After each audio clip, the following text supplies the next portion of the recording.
What goes around comes around. Dharmendra Pradhan ji से बेहतर इस बात का उदाहरण कोई हो ही नहीं सकता। इन्होंने खुद सत्ता में entry Odisha exam paper leak के खिलाफ आवाज उठाकर की थी, और आज एग्जाम पेपर लीक के चलते ही इनसे रेजिग्नेशन की मांग है। मतलब इनसे बेहतर स्टूडेंट प्रोटेस्ट की पावर को कोई जान नहीं सकता।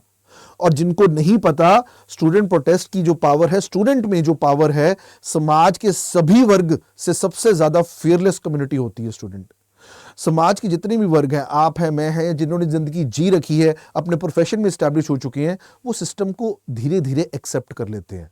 बट स्टूडेंट कम्युनिटी, मतलब जिसके पास अभी इनफाइनाइट एनर्जी है, उसने अभी अपनी जिंदगी का रास्ता तय करना है, उसके पास इतनी ऊर्जा होती है कि वो जो गलत है उसको गलत आंकना, उसके खिलाफ आवाज उठाने की सबसे ज्यादा एनर्जी और पावर रखता है स्टूडेंट कम्युनिटी। और स्ट्रेंथ के मामले में तो आपने देख ही लिया है कि पूरे के पूरे भारत में, और जरूरत पड़ी तो पूरी दुनिया में स्टूडेंट कम्युनिटी इकट्ठी हो जाती है। और इतनी पावर होती है ना कि भारत को आजादी दिलवाने से लेकर, आप सही सुन रहे एकदम, भारत को आजादी दिलवाने से लेकर सत्ता पलटने तक स्टूडेंट कम्युनिटी, स्टूडेंट प्रोटेस्ट ने आज के भारत को बनाया है।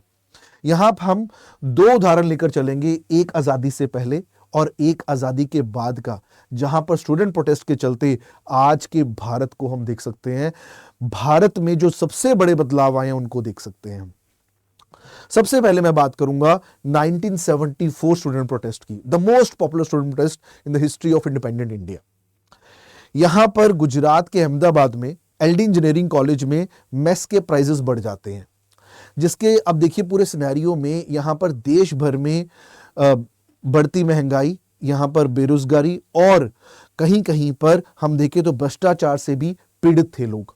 अब यहां पर छात्रों की जब मेस में प्राइसेस बढ़ते हैं, लगभग 20% प्राइस बढ़ा दिया जाता है, तो स्टूडेंट कम्युनिटी चुप नहीं बैठती, वो इसके खिलाफ आवाज उठाते हैं, जिसके चलते पूरे अहमदाबाद में स्टूडेंट्स इकट्ठा होकर प्रोटेस्ट करते हैं।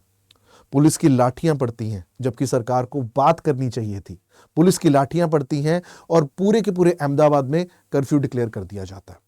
अब इसके चलते एक बात देखिए, अब यहां पर आर्मी को बुलाया जाता है, आर्मी यहां पर आती है, और इसके बाद भी जब प्रोटेस्ट नहीं थमता, तब इंदिरा गांधी खुद गुजरात के सिटिंग सीएम चिमन भाई पटेल को रिजाइन करने को बोल देते हैं। अब देखिए, स्टूडेंट प्रोटेस्ट ने एग्जिस्टिंग इलेक्टेड गवर्नमेंट को गिरा दिया वहां पर। बट यहां पर बात नहीं थमती, और जितने इवेंट्स हो रहे हैं आप उसको रिलेट कर पाएंगे। यहां पर जरूर देखिए कि पूरे देश भर में जब बेरोजगारी और भूखमरी और बढ़ती महंगाई की प्रॉब्लम चल रही है, तो बिहार जो कि क्रांति का गढ़ रहा है, वहां पर भी छात्रावास चुप नहीं रहते।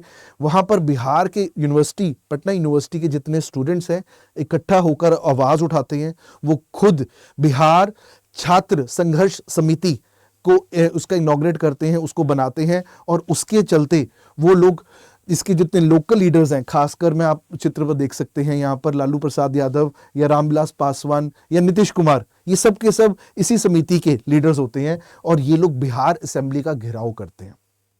अब घेराव करते हैं तो उसके बाद पुलिस से लाठियां पड़ती हैं, बहुत क्लैशेस होते हैं पुलिस के साथ। अब यहां पर स्टूडेंट मूवमेंट को एक आगे की दिशा चाहिए थी कि इस पॉइंट से आगे कैसे बढ़ा जाए चेंज लेकर आने के लिए, क्योंकि जो इश्यूज हैं वो छोटे मोटे नहीं हैं, वो सिर्फ एक वर्ग तक लिमिटेड नहीं है, जिसके चलते वो लोग मांग करते हैं कि वेटरन लीडर गांधी जी के खुद के शिष्य जयप्रकाश नारायण उनको ज्वाइन करें। वहां पर उनकी दो डिमांड्स होती हैं, दो डिमांड, ध्यान से सुनिएगा इन दो डिमांड्स को। ये दो डिमांड्स रहती हैं कि जब भी मैं ज्वाइन करूंगा, कोई मूवमेंट में वायलेंस नहीं होगा, कंप्लीटली नॉन वायलेंट मूवमेंट रहेगी। और दूसरी बात का ध्यान रखिएगा कि यहां पर मुझे ये इस सिर्फ इश्यूज को छोटा नहीं रखना है, जो आपके छात्रों के इश्यूज हैं, मुझे इन इश्यूज को जो कंट्री में, देश भर में, चाहे वो सोशल इश्यूज हो, इकोनॉमिक इश्यूज हो, पॉलिटिकल इश्यूज हो, इन सब में बात करनी है, इन सब को इश्यूज को उठाना है आगे चल के, जिसके लिए समिति मांग जाती है। और उसके बाद आप देख सकते हैं, अपने चित्रों में देख लीजिए, यहां पर जेपी नारायण द्वारा एक कॉल दी जाती है, जहां पर गांधी मैदान पटना में 5 लाख लोग इकट्ठा होते हैं, और यहां पर वो आवाज देते हैं टोटल रेवोल्यूशन की, कि मतलब किसी एक क्षेत्र में सुधार की आवश्यकता नहीं है, सभी क्षेत्रों में सुधार की आवश्यकता है। शायद आप चीजें रिलेट कर पा रहे होंगे यहां पर। और उसके बाद जब ये सिर्फ ना सिर्फ बिहार में, उसके बाद उत्तर प्रदेश में, दिल्ली में, और भारत के भिन्न भिन्न क्षेत्रों में जब ये आवाज उठाई जाती है, रेवोल्यूशन को आगे बढ़ाया जाता है, और वहां पर हमें दिखता है कि किस तरीके से वहां पर आज, अगर आप जानते हैं लोकल लीडर्स को, अगेन नीतीश कुमार की बात कर रहा हूं, दिल्ली के स्टूडेंट यूनियन में अरुण जेटली जी यहां पर साथ देते हैं, तो आपको इस मूवमेंट में और ज्यादा उबाल के लिए, मतलब मूवमेंट को और ज्यादा लेजिटिमेसी मिले, तो ऑल इंडिया रेलवे स्ट्राइक को लीड करते हैं George Fernandes, a renowned social reformer. अब इससे सेंट्रल गवर्नमेंट बहुत इरिटेट हो जाती है कि अब ये मूवमेंट कंट्रोल में नहीं आ रही है। और इसी के बाद आप देखिए किस तरीके से इलाहाबाद हाईकोर्ट के फैसले के बाद, जो कि इंदिरा गांधी के प्रीवियस इलेक्शन को नल एंड वॉइड डिक्लेयर कर देता है, जेपी नारायण खुद जब दिल्ली के रामलीला मैदान में खड़कर रैली ले रहे होते हैं, और वहां पर वो केंद्र सरकार, खासकर इंदिरा गांधी को कहते हैं, देखिए सुन सकते हैं आप, सिंहासन खाली करो कि जनता आती है। सीधी सीधी उनको वो चैलेंज करते हैं कि अब अपनी सीट खाली कर दो, जनता की यही मांग है। पर इस बात को इंदिरा गांधी सरकार स्वीकार नहीं करती। पूरे रेवोल्यूशन को देखकर वो देश भर में नेशनल इमरजेंसी डिक्लेयर कर देते हैं, which is a black day in Indian democracy. अब इसके चलते 2 साल डेमोक्रेसी लगी रहती, 2 साल इमरजेंसी लगी रहती है। जैसे ही इमरजेंसी हटती है, इलेक्शन का टाइम आता है, इंदिरा गांधी सरकार गिर जाती है। 30 साल का कांग्रेस का रूल खत्म हो जाता है, जो कि एक स्टूडेंट प्रोटेस्ट से शुरू हुआ था। अब यही नहीं, एक और देखिए, जब हम बात करते हैं कि अंग्रेजों ने भारत के ऊपर लगभग 200 साल की हुकूमत की, उनको बाहर कैसे निकाल पाए हम, इसमें हर वर्ग का, हर क्रांति का अपना अपना हिस्सा है। यहां पर स्टूडेंट प्रोटेस्ट ने वो एक फाइनल किक या एक final exit for the Britishers में बहुत महत्वपूर्ण भूमिका निभाई थी। 1942 में मैं क्विट इंडिया मूवमेंट की बात करूं, जो कि गांधी जी द्वारा चलाई गई बहुत सारी क्रांतियों में से एक है, बट ये ऐसी क्रांति है जिसने एक फाइनल मैसेज दे दिया था, डू और डाई। अब इसके बाद या तो मतलब करो या मरो, मतलब अगर ब्रिटिशर्स को बाहर निकाल पाओगे तो ठीक है, नहीं तो जो चल रहा है वैसे का वैसे ही रह जाएगा। जैसे इस बात का ऐलान किया जाता है, 24 घंटे में ब्रिटिशर्स सारे नेशनल लीडर्स को अरेस्ट कर लेती है। मतलब मूवमेंट पूरी की पूरी धराशायी हो जाती है 24 घंटे में। उस वक्त स्टूडेंट कम्युनिटी इसका भार संभालती है। स्टूडेंट कम्युनिटी इसमें साथ देती है कि जहां पर पूरे के पूरे देश भर में स्टूडेंट्स को इकट्ठा किया जाता है। खासकर मैं पटना की बात करूं, बॉम्बे की बात करूं, कोलकाता की बात करूं, और जिसके चलते अगर अब देखें तो पटना, एक मैं यहां पर इंस्टेंस क्लियर करूंगा कि पटना सेक्रेटेरिएट पर नेशनल फ्लैग को होस्ट करने की बात होती है कि हमने अपना ध्वज वहां पर लहराना है, पर ब्रिटिशर्स अलाउ नहीं करते, अगेन क्योंकि मूवमेंट के चलते उन्होंने कर्फ्यू लगा रखा है, क्रैकडाउन चल रहा है। अब यहां पर कॉलेज के स्टूडेंट्स, हाई स्कूल के स्टूडेंट्स भी आते हैं, और ब्रिटिशर्स बच्चों पर, निहत्थे बच्चों पर गोलियां चलाते हैं, जिसके चलते 7 हाई स्कूल बच्चों की मौत हो जाती है।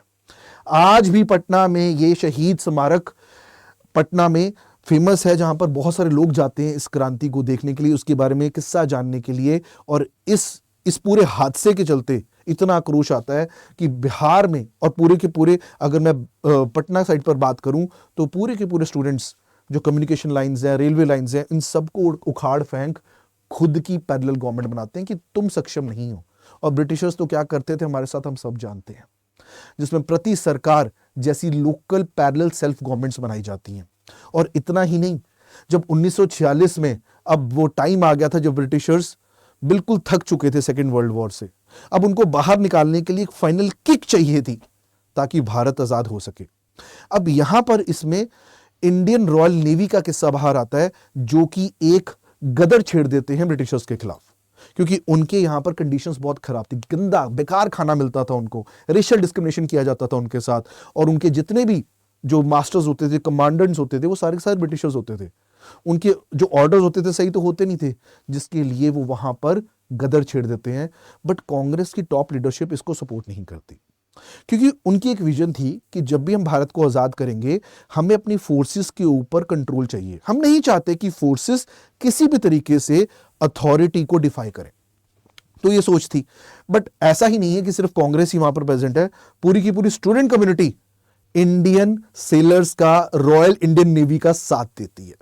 यहां पर कराची से लेकर हम कोलकाता की बात करें, बॉम्बे की बात करें, वहां पर मैसिव स्टूडेंट प्रोटेस्ट किया जाता है in favour of royal Indian navy. उनको बचाने के लिए, उनकी फूड सप्लाईज को बरकरार रखने के लिए सिर्फ बॉम्बे में 3 लाख लोग मिलकर चक्का जाम कर देते हैं, जिसकी वजह से वहां पर गोलीबारी भी की जाती है और गोलीबारी के चलते 200 से ज्यादा लोग भी मारे जाते हैं। पर इन चीजों का असर इतना ज्यादा गदर होता है कि जैसे ही लीडरशिप, उसके बाद कांग्रेस की लीडरशिप उनको डिफेंड करती है, बाकी के जो वर्ग हैं, बाकी के ऑर्गेनाइजेशन जब साथ देते हैं इस मिसिंग वॉइड को लेकर, मतलब जब एक शांति में स्टूडेंट की लीडरशिप, स्टूडेंट का साथ मिलता है, तो बाकी वर्ग भी साथ में जुड़ता है, जिसको आप जुड़ता है वो देख सकते हैं। और उसके बाद आप देख सकते हैं कि ऐसे कैसे चित्र हैं, ये बॉम्बे के हमारे पास यहाँ पर चित्र हैं, जिससे कि फाइनली ब्रिटिशर्स को थकावट महसूस होता है कि हो गया, हम नहीं अब इनको झेल सकते, क्योंकि उसके बाद पूरे के पूरे कॉलेजेस, पूरे के पूरे स्कूल्स खाली हो जाते हैं, गवर्नमेंट सर्वेंट्स अपनी जॉब छोड़ देते हैं, एवरीवन गोज अगेंस्ट ब्रिटिश। वो final kick royal Indian naval की गदर से और उसके बाद छात्रों के उनको सपोर्ट से, और जिसके बाद देखते हैं कि 200 साल का शासन खत्म हो जाता है यहां पर। मतलब स्टूडेंट प्रोटेस्ट कोई एक छोटा मोटा प्रोटेस्ट नहीं, और जो स्टूडेंट प्रोटेस्ट पूरे इंडिया लेवल पर हो और जिसके पीछे एक एक वर्ग जुड़ता जाए, वो कोई मामूली सा प्रोटेस्ट नहीं है। इस बात में इतिहास गवाह है। अब जो हमारे यहां पर बात चल रही है धर्मेंद्र प्रधान के रेजिग्नेशन की, उनका खुद इतिहास पेपर लीक और उसके थ्रू स्टूडेंट प्रोटेस्ट से जुड़ा है। बहुत सारे पॉलिटिकल लीडर्स हैं जो स्टूडेंट प्रोटेस्ट की हिस्ट्री वो बखूबी जानते हैं। और यहां पर बात करें जो प्रेजेंट इंडिया में प्रोटेस्ट चल रहा है, उसने करंट गवर्नमेंट के ऊपर आज तक का सबसे बड़ा प्रेशर क्रिएट कर दिया है to bring the reforms in education, जिसके साथ साथ और भी रिफॉर्म्स की मांग अब दिख रही है। अब जब ऐसी चीज होती है और उसके लिए सरकार बात ना करके लाठी चार्ज का रूट अपनाती है, जिसके लिए प्रोटेस्ट को दबना तो क्या और ज्यादा बड़ा और ज्यादा मजबूत हो जाता है, जब इसके लिए लोग देखते हैं कि किस तरीके से इस लाठी चार्ज के चलते बच्चों को, बेगुनाह निहत्थे बच्चों को मारा गया है, पीटा गया है, हॉस्पिटल पहुंचाया गया है। राममनोहर लोहिया में काफी लोग जख्मी एडमिट भी हैं, और उसके लिए जब कॉन्स्टिट्यूशन के प्रोटेक्टर और गारंटर सुप्रीम कोर्ट का दरवाजा खड़काया गया, और वहां पर चीफ जस्टिस ऑफ इंडिया कहते हैं, don't have time for this, I am not interested in your videos, तो वहीं पर आज उसी सुप्रीम कोर्ट के लॉयर्स संविधान को पढ़ते हुए सभी के सभी जंतर मंतर पर जितने भी प्रोटेस्टेंट्स हैं उनका यहां पर साथ देते हुए दिखे हैं। तो जो भी स्टूडेंट प्रोटेस्ट की तरफ देख रहा है, उसको कोई छोटी मोटी एरी गैरी कोई मूवमेंट ना समझे। भारत का आजादी के पहले का, आजादी के बाद का इतिहास गवाह है, और कितने ही और मूवमेंट्स, कितने ही और इंस्टेंसेस हैं, जिनमें से मैंने 2 सबसे बड़े उदाहरण को उठाया है आपको समझाने के लिए, आपको अवेकन करने के लिए कि जो मांग है, जो एजुकेशन रिफॉर्म्स की मांग है, वो अगर यहीं पर टैकल हो जाए, यहीं पर बात हो जाए, यहीं पर रिफॉर्म्स कर दिए जाएं, नहीं तो वो जब लेफ्ट या राइट या आगे या पीछे देखेंगे तो उसमें कोई सीमा नहीं होगी। खुद हम छात्रों को यहां पर यूपीएससी सिविल सर्विसेज के लिए गाइड करते हैं, जहां पर स्टडी आईक्यू का स्मार्ट कोर्स, आपको 1 page revision notes, daily live classes, उसी के साथ साथ प्रीलिम्स के 75 से ज्यादा प्रीलिम्स के टेस्ट और मेंस के 30 से ज्यादा आंसर राइटिंग टेस्ट। इसमें ध्यान रखिएगा एक और बात जरूरी है, वो क्या है कि यहां पर प्रीलिम्स में जितने बच्चे हमारे साथ जुड़ते हैं उनका एग्जाम क्लियर होता है, सबको फीस रिफंड कर दी जाती है। मेंस की तैयारी फ्री में कराई जाती है इंक्लूडिंग द इंटरव्यू। मेंस में सिर्फ आपको अपना कपड़े लेकर आना है, ओल्ड इंदर नगर में आपकी हॉस्टल फैसिलिटी है, क्लासेस ऑफलाइन है, आंसर राइटिंग चेक होती है, ऑप्शनल सब्जेक्ट का क्रैश क्लासेस यहां पर रहता है। सो आपकी पूरी की पूरी तैयारी अवेलेबल है। और जो बच्चे मेरे साथ किसी भी सेशन को, किसी भी एनालिसिस को देखते हैं, उनका पीडीएफ यहां पर प्राप्त कर सकते हैं। आप मेरे से किसी भी चीज को लेकर बात करना चाहते हैं, KAIRNZ मेरी टेलीग्राम आईडी है, आप मुझसे बात पूछ सकते हैं किसी भी चीज को लेकर। किसी एग्जाम के लिए पढ़ रहे हैं, गवर्नमेंट एग्जाम की तैयारी कर रहे हैं, यूपीएससी सिविल सर्विसेज, कोई PYQ समझ नहीं आ रहा, कोई कॉन्सेप्ट समझ नहीं आ रहा, डायरेक्टली मुझे आप यहां पर मैसेज डाल सकते हैं। I just hope the truth prevails and the fairness, the justice which is denied, it comes at last. Thank you everyone. Jai Hind.